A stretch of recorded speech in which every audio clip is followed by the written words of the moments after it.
Kita buka tanya jawab. Kapan seseorang dikatakan mendapatkan ruku bersama imam?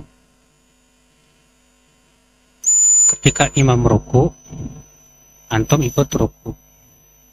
Atau pas antum masuk masjid, imam sedang ruku, lalu antum masuk ruku. Maka pada waktu itu antum dapat 1 rakaat.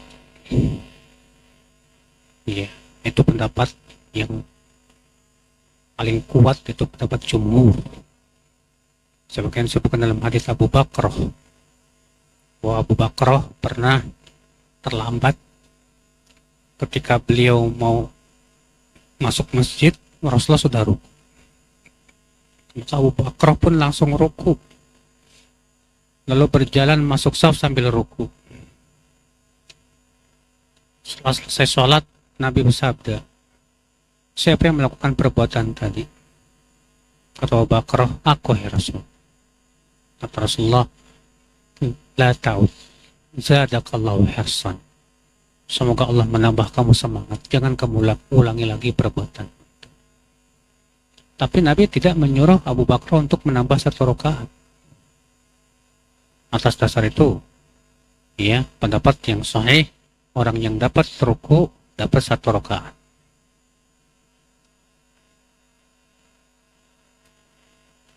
Zikir antara ruku dan sujud berbeda, boleh tidak? Sebaiknya sih Pak, kalau misalnya di waktu rukunya subhanakallahumma rabbana wa bihamdika Allahumma ighfirli, di sujudnya juga itu. Ketika ruku subhana rabbiyal azim, maka sujudnya subhana rabbiyal a'la. Sebaiknya demikian. Walaupun memang tidak ada ketentuan bahwa kalau misalnya rukunya subhana rabbiyal azim, sujudnya subhanakallahumma, itu tidak boleh, tidak ada. Boleh saja. Cuman yang disebutkan oleh Syekh Bakar dalam kitab beliau Tasawuf Doa, yang saya ingat demikian, ya. Wallahu a'lam.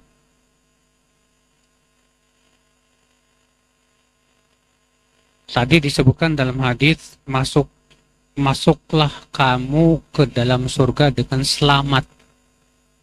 Apakah ada yang masuk surga dengan tidak selamat? Ada. Masuk surga tapi diadab dulu. Ya. Siapa mereka? Yaitu usatul muwahhidin, kata para orang-orang yang mentauhidkan Allah tapi suka berbuat maksiat. Maka mereka dibersihkan dulu dalam api neraka, baru masuk ke dalam surga.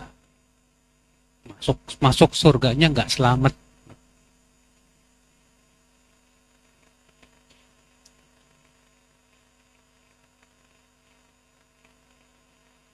Apakah seseorang sudah diketahui apakah dia penghuni surga atau penghuni neraka? Ya nggak bisa, Pak. Itu masalah gaib. Masalah apa? Masalah gaib. Kalau misalnya ada orang yang mati dalam keadaan sholat saja, kita nggak bisa pastikan dia masuk surga. Karena kita nggak tahu niatnya apa. Antum bisa pastikan nggak niatnya ikhlas karena Allah? Dari mana antum tahu? Tidak tahu. Makanya, ya, kita tidak boleh memastikan seorang pun dengan surga dan neraka. Ini merupakan keyakinan Ahlussunnah wal Jamaah. Itu tidak boleh memastikan seseorang pasti surga atau seseorang pasti apa? Neraka. Karena itu hak Allah saja di akhirat. Kita hanya berharap mudah-mudahan si fulan masuk surga.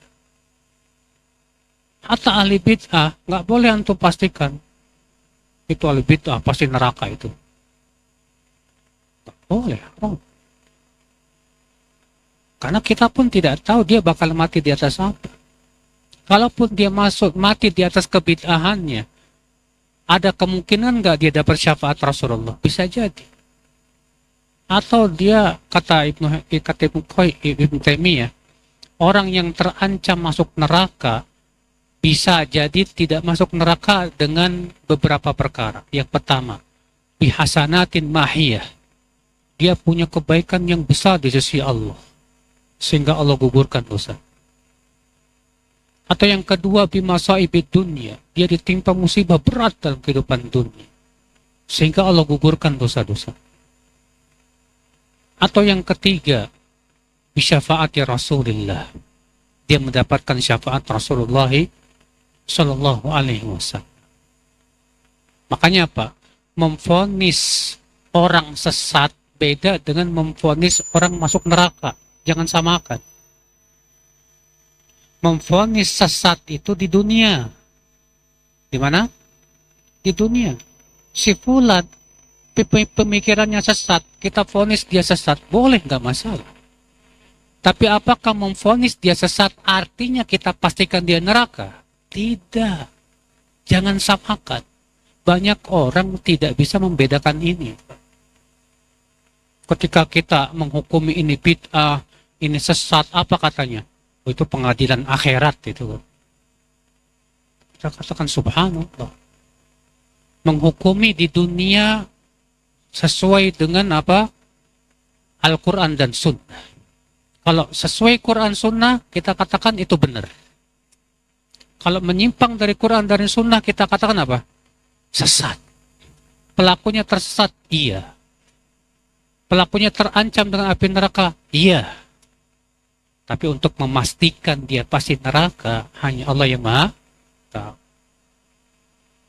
Kita pun tidak tahu dia bakal mati di atas apa. Nah, ini akan Islam, saudara seiman.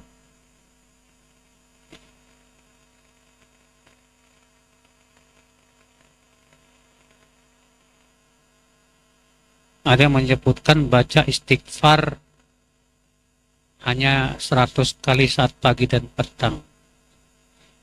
Namun ada yang menyebutkan dibaca 100 kali saat pagi dan 100 kali saat petang.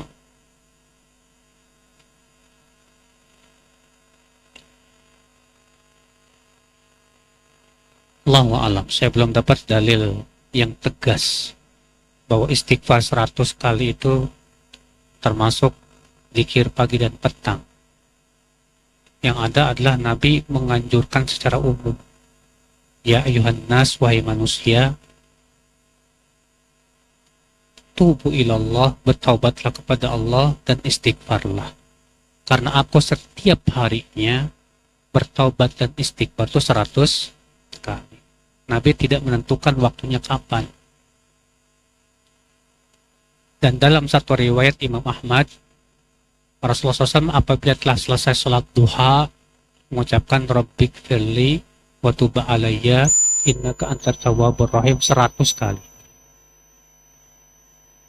Itu yang saya dapatkan.